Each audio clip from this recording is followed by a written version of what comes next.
Hello everyone, welcome back to my channel. Movie review চ্যানেলগুলো monetization পাবে কিনা এটা নিয়েই মূলত আজকের ভিডিও।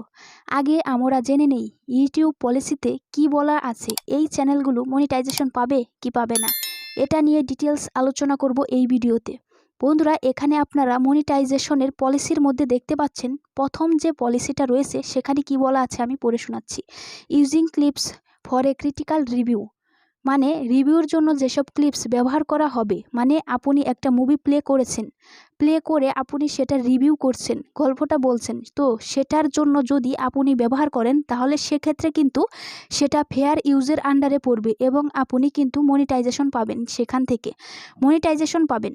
মনিটাইজেশন পাওয়ার পর ইনকামের ক্ষেত্রে কি কি ঝামেলা হতে পারে সেটা আমি একটু পরে বলি। তার আগে আমি মনিটাইজেশন পলিসির দ্বিতীয় যে পলিসিটা আছে সেটার মধ্যে কি বলা আছে সেটা আমি এখন আপনাদেরকে পড়ে শোনাবো। A scan from a movie where you have written the dialogue and changed the voice over, এই যে পলিসিটা রয়েছে এই পলিসির আন্ডারেও কিন্তু মুভি চ্যানেলটা মনিটাইজেশন পাবে। এখানে আপনার বলা হয়েছে ডায়লগটা রিটেন করেন এবং ভয়েস ওভার করেন মুভির সিন ব্যবহার করে। আপনি তো মুভির সিন ব্যবহার করে ভয়েস ওভার দিচ্ছেন, গল্পটা বলছেন এবং আপনি তো অরিজিনাল ডায়লগটা ব্যবহার করছেন না, তাহলে সেক্ষেত্রে আপনি মনিটাইজেশন পাবেন। একদম লাস্টে যে পলিসিটা আছে সেটা আমি এখন আপনাদেরকে পড়ে শোনাচ্ছি। Edited footage from other creators where you add a story line or commentary, মানে অন্য ক্রিয়েটর যারা মুভিটা তৈরি করেছেন সেটার মালিক কিন্তু অন্যজনই, আপনি তাদের ফুটেজ ব্যবহার করেছেন, তো আপনি তাদের ফুটেজ এডিট করে ব্যবহার করেছেন এবং সেখানে স্টোরি লাইন এবং কমেন্টারি ব্যবহার করছেন, সেটার জন্যও কিন্তু মনিটাইজেশনটা পাচ্ছেন। মুভি রিভিউ চ্যানেলের ক্ষেত্রে ইউটিউবের মনিটাইজেশন কি কি চ্যানেল মনিটাইজেশন হবে, সেখানে যে ইউটিউব বলে দিয়েছে তার মধ্যে তিনটা পলিসি থেকে যদি আমরা দেখি, তিনটা পলিসির মধ্যেই কিন্তু ইউটিউবের মুভি চ্যানেল রয়েছে, সেটা কিন্তু মনিটাইজেশন পায়। তবে মনিটাইজেশন পেলে কি হবে, এখানে কিন্তু একটা সমস্যা রয়েছে। কি সমস্যা?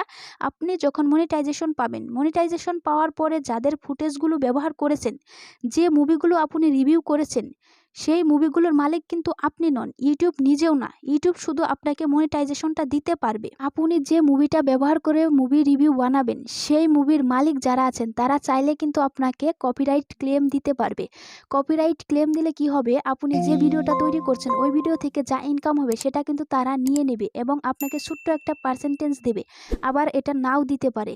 অনেক ক্ষেত্রে কি করে, মুভির মালিকেরা সরাসরি স্ট্রাইক দিতে পারে। আপনারা অনেকেই জানেন যে চ্যানেলে পরপর 3টা স্ট্রাইক আসলে চ্যানেলটা রিমুভ হয়ে যায়। তো বন্ধুরা, আপনার চ্যানেল যখন অনেক বড় হবে তখন স্ট্রাইক আসার কারণে যদি আপনার চ্যানেলটা রিমুভ হয়ে যায়, সেক্ষেত্রে কিন্তু এর থেকে বড় দুঃখজনক ব্যাপার কিন্তু আর কিছু নেই। বন্ধুরা, নতুন মুভির ক্ষেত্রে সবথেকে বেশি স্ট্রাইক আসে, কেননা মুভির মালিকরা চায় না আপনারা তাদের মুভিটা এক্সপ্লেন করেন। এক্সপ্লেন করলে কি হবে, হয়তো অনেক যারা অডিয়েন্স আছে, যারা ভিউয়ার্স আছে, তারা হয়তো সরাসরি তাদের মুভিটা সেখানে গিয়ে দেখবে না। আর যদি আপনি এক্সপ্লেন না করেন, সেক্ষেত্রে হয়তো অডিয়েন্স ভিউয়ার্স যারা আছে তারা সরাসরি তাদের মুভিটা সেখান থেকে দেখে আসবে।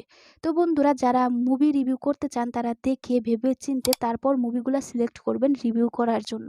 বন্ধুরা, এই ছিল আজকের ভিডিওটা যদি ভালো লাগলে ভিডিওতে একটা লাইক দিবেন, কমেন্ট করবেন, শেয়ার করবেন। Thanks for watching.